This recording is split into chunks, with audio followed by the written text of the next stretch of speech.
Good morning, everybody, and welcome to Daily Red Devil for all of your latest Manchester United transfer news and talk. I hope everyone is doing well on this Tuesday morning. Lots and lots of topics to discuss on today's show. But before we get into that, please do me one small favour. If this is your first time watching today, please go and subscribe, bottom right-hand corner. We're literally just about to hit 40,000 subscribers. We are within touching distance of it, so go and do that right now, bottom right hand corner, completely free, and make sure to drop a like on the video. Let's try and see 500 likes on this show. So in today's episode, we're going to be talking about Marcus Rashford and reacting to a story that broke last night that apparently Ineos have told Rashford that he is no longer wanted at the club and has been asked to leave. We'll be talking about that. Obviously, I'll invite you to have your say. We'll also be reacting to stories coming out saying that Ruben Amorim is furious about the recent player leaks, specifically the one that dropped the whole lineup for the game against Manchester City 24 hours before kickoff, which is crazy. I mean, that's never happened before as far as I'm aware. We'll also be talking a little bit about the January transfer window, a couple of players that we're supposedly linked to, and also talking about the young left-back Diego Leon, who Manchester United are on the brink of signing. As always, I would love to know your thoughts on everything we discuss on the show. And the question I have for you today is this. What should Manchester United do with Marcus Rashford? What is your preferred option? Let me know your thoughts in the comment section below. I'll give you mine. We'll start off straight away with that. Let's talk about Marcus Rashford then. So this is coming out from, let's get the journalist's name up. It's coming out from Jamie Jackson, who reports for The Guardian, a couple of other UK-based newspapers and media outlets. And he is reporting the following. He is saying that Ruben Amorim has decided that Marcus Rashford needs to leave the club in a push to engineer a shift in culture throughout the club for non-football and non-football related staff. He also goes on to say that a way back is regarded as possible for Alejandro Garnacho, but the feeling is that Marcus Rashford's time at Manchester United is now up. So, I mean, it's pretty hard to disagree with this, you know.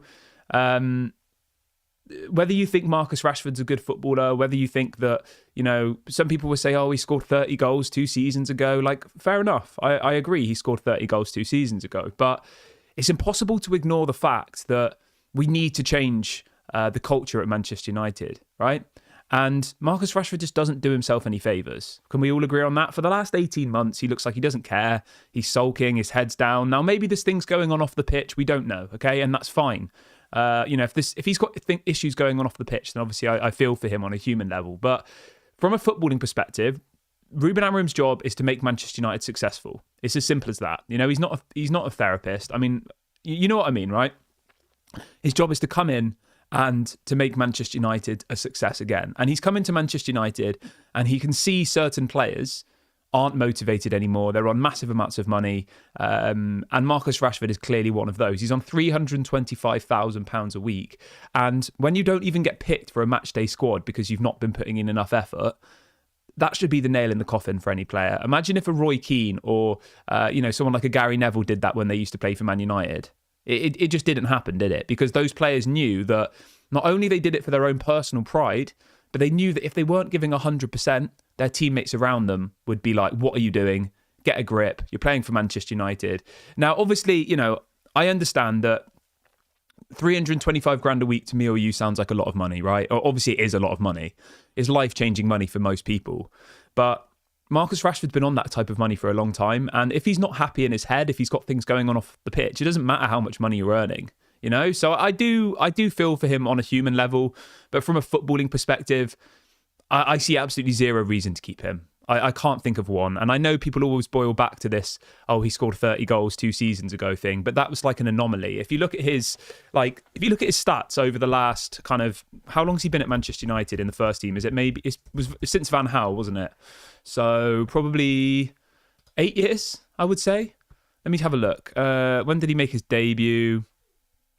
So in 2016, he made his debut. And in that time, let's have a look how many goals he scored.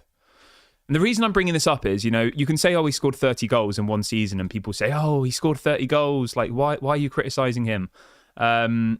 So in his whole Manchester United career, He has scored... Let's have a look. Here we go. So he has scored 139 goals, okay? Which is obviously a lot. I mean, that's amazing. That's, it's more goals than me or you will ever score for Manchester United. And that's been in about 8.5 seasons. So if you work that out, it means that he's averaging 15 goals a season over the last 8 years. So when you look at it like that, it's not like he scored 30 goals 3 years in a row and then had a bit of a drop-off. He scored 15 goals on average over the last 8 seasons in all competitions. I mean, a lot of those goals, quite a few of those goals were in the Europa League. 20 of those goals were in the League Cup. That might have been against lesser opponents. He scored 87 goals in the Premier League in 287 matches. So, it's not a terrible record. It's like a goal every 4 games in the Premier League on average. It's not awful, but for somebody who's been playing as an attacking player and somebody whose primary focus is to score himself, he doesn't really get that many assists, really, does he? He's played 440 games for Manchester United and he's only got 64 assists. So if you look at that over an 8-season period, that means on average he's only got about 8 assists a season over 8 years, which isn't a lot. So, for me personally, I think, it's time for Marcus Rashford to move on. The problem that we have is who would buy him? Who would buy him? No team in the Premier League is going to buy him. There's talk of maybe Saudi Arabia, but will Marcus Rashford at the age of 27 want to go to Saudi Arabia? Maybe he would. I don't know. It's a possibility. He's not in the England team anymore. He'll earn more money than he could ever dream of. He'll probably be on, $1 million a week, something like that. It's crazy, crazy money. If you look at the Saudi League highest earners, right? He could easily be earning crazy, crazy money over there. Riyad Mahrez is earning 52 million a season. Neymar, 100 million a season. Karim Benzema, 100 a season. Ronaldo is on 200 million per season. So when you look at it like that, right? Marcus Rashford is on 325k a week at the moment. Riyad Mahrez earns over £1 million a week in Saudi Arabia. Sadio Mane, £800,000 a week. Ivan Toney, £500,000 a week. These are all their official wages that are on the Capology website. And then even if you go down to, say, maybe like a slightly lesser player, a Mitrovic, $480,000 a week. So the point I'm making here is they could clearly afford his wages. He's on 325 a week, and as I said, people like Ivan Toney and Mitrovic are on about £500,000 a week. So he could easily go there and probably earn £600,000, £700,000, £800,000 a week, but probably get a massive signing on bonus. I actually think it would probably be quite a good move for him, to be honest.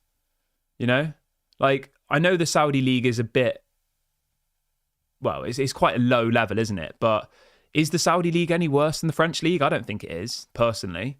I think the Bundesliga is obviously better than the Saudi League.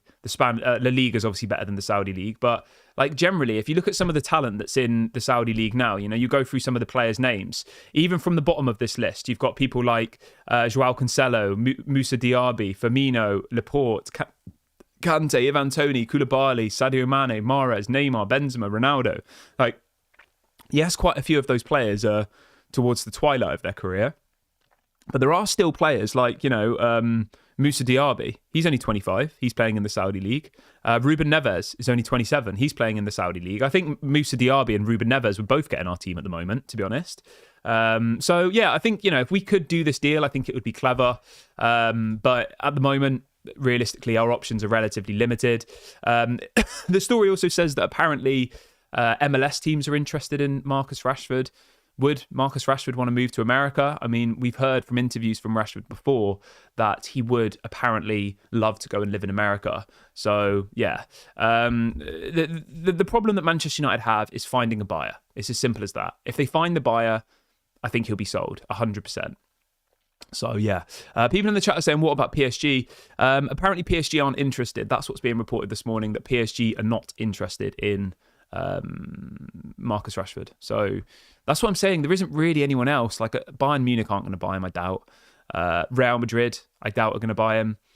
There isn't really many clubs in the top 5 European leagues who are going to, one, have the money, and two, are going to look at this situation and see a player who's underperformed for the last couple of years, a player who's consistently in the media for reported lack of effort and lack of desire to play, why would they go and spend big money and invest in someone like that who's 27 and probably is only going to get worse from here on out, realistically? He's not going to suddenly start getting better. He might have another season where he scores 30 goals, but like generally, I can't see Marcus Rashford suddenly just becoming like amazing overnight again. I think it's a very long road for him. And I think, if that Saudi option was there for him, I think it would actually be a decent option for him, to be honest, because as I said, he's not in the England national team. I can't see him getting back into the England national team. I mean, based off his form this season, do you think that England will want him back in the team? Of course they won't. So, yeah, obviously it's a bit of a shame that it hasn't really worked out, but, you can't just hold on to the fact that, he's from Manchester, so we need to give him a lifetime contract, I don't buy into all of that. Just because he's born in Manchester doesn't mean that he can then disrespect the club and its fan base and not put in effort and have a free pass just because it's like, he's a local lad. I mean, what does that even mean? He's a local lad who doesn't even care and doesn't put in any effort, as I said, I do want to emphasise that there clearly is off the field issues going on with him, which obviously I sympathise. There's things going on in his life, which is probably making him be the way he is. But maybe a change of scenery would be good for him, maybe actually moving to another club, another country might actually help those off-field issues. So that's my take on Marcus Rashford. Obviously, you can let me know your thoughts in the comments section below. That story was coming out from Jamie Jackson, by the way. Someone in the chat says, who's reported this story?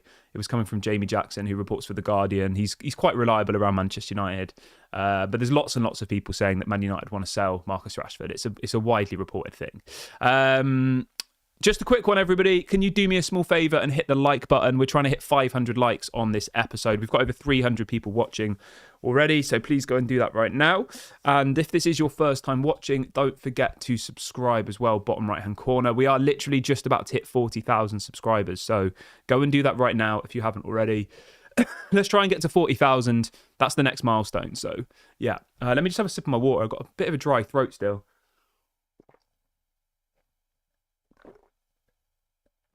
That was more than a sip. I drank the whole glass, but there you go. Right, let's move on from that, though, and let's jump on over to the story about the player leaks. So this is being widely reported this morning. The headline is that Ruben Amorim is unhappy that Manchester United's starting 11 was leaked 24 hours before the Manchester derby.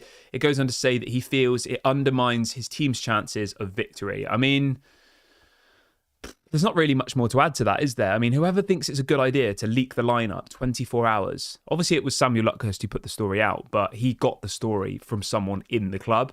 The story being the lineup, the confirmed lineup for the Manchester derby. I mean, that's such a rarity. Usually we get the lineup leaked 2-3 hours before kickoff. And there's always question marks then, isn't there? There's people like, who's leaking the lineup? But to leak it 24 hours before, it's not great, is it? And I think if anything, it actually, obviously we won, so that's great. But the fact that Pep Guardiola and Manchester City had our lineup for 24 hours before kickoff and we still managed to get a win, I think it does, I think it made the job a lot harder is the point I'm making. So Pep Guardiola effectively had it easy because he knew what players were going to play. He knew the setup, what was going to be. And for Ruben Amorim still to be able to coach his team to victory, I think that's quite impressive. But it needs to stop, though. It needs to stop because you can't just keep having this. Otherwise, every single game you're fighting an uphill battle, aren't you? It's not okay. How they find out who it is, that's probably the hardest bit because it could be multiple people. It could be that a player goes home and tells their brother or their agent, and then their agent tells someone else, and then it might not be directly like a player's calling up a journalist saying, here's the lineup. It could be as simple as they go home and they tell, their brother, or they tell, I don't know, their friend or whatever. They might say, oh, this is the lineup for tomorrow. And then next thing that friend tells another friend, and then that friend sells the stories to a newspaper. Because you've got to remember, a lot of the times, when you get these leaks, these newspapers will probably be paying sources for information. That's how it usually works in journalism, isn't it? So it might be that this source gets paid £200 to give Samuel Luckhurst or the Manchester Evening News or whoever it might be information, exclusive information. That's how it works. It's the same in anything, isn't it? It's you're selling information effectively. So yeah, how they stamp it out, that's probably the hardest bit. I mean, what I would do personally is, I don't know if you could do this. I was going to say you could start like leaking the wrong information and then try and like funnel out who the individual is. But obviously the issue with that is the players are told the day before the game if they're playing or not, because if they're not playing, then they might have to train, or they might, that their preparation will be different. So I don't really know like how they could stamp this out, I'm not sure. Like, I don't know if there's any examples of other clubs who've had similar issues in the past, because you can't really tell them on the match day. I think that you have to tell them 24 hours before, obviously, so they can like prepare. So yeah, I don't know. I don't know how they solve this. But what I will say is this, there's this whole thing in the public domain on Twitter, etc., where there's this constant desire to find out who the person is. Oh, it's Rashford. Oh, it's Garnacho. Oh, it's Ahmad. Oh, it's this person. I don't think it really matters, to be honest, because even if they find out who it is, it could just happen again. It's happened in the past. It happened under Jose Mourinho. It happened under every single manager we've had since Sir Alex Ferguson. Probably, to be honest, it's probably again to do with the culture, to do with there not being kind of discipline being instilled in these players. There's no like fear of punishment. Whereas obviously what Ruben Amorim did to Rashford and Garnacho, that was correct. They didn't train properly, so they didn't get picked. So I think it is, again, it all kind of boils down to the culture at Manchester United. And it boils down to the fact that, Manchester United, at the moment, players come here, they do what they want, they can leak information, they can turn up late for training. And until now, most of the time, they would still get picked.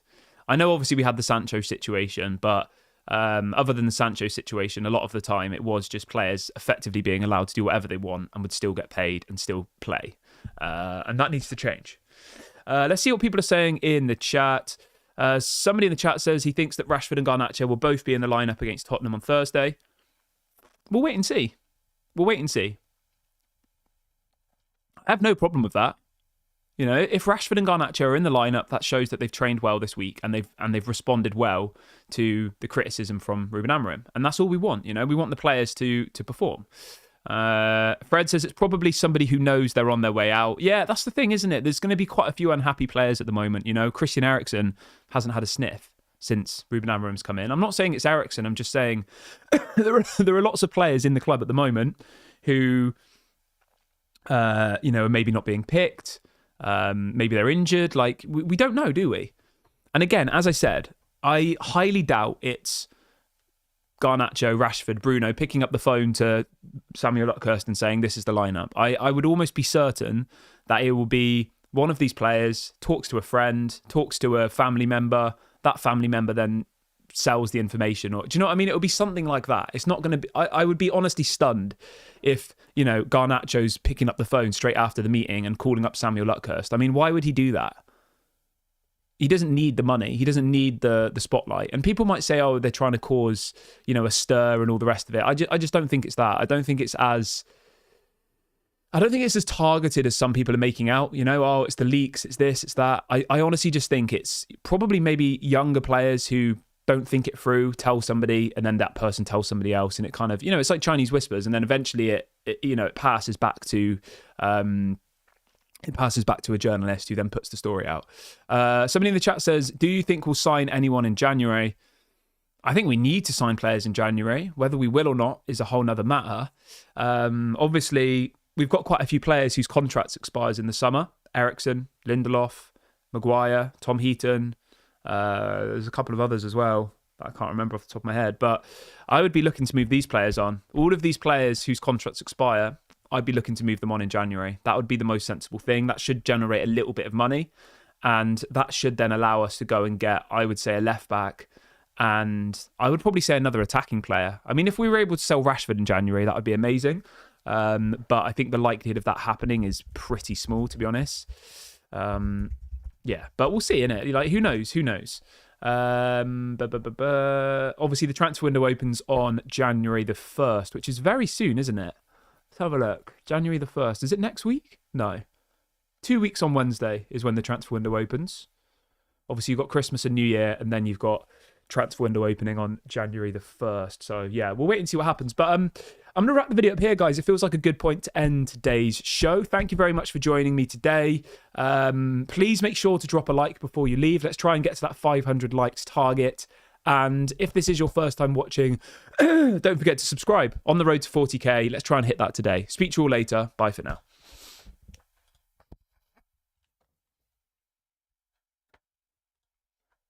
Oh, my poor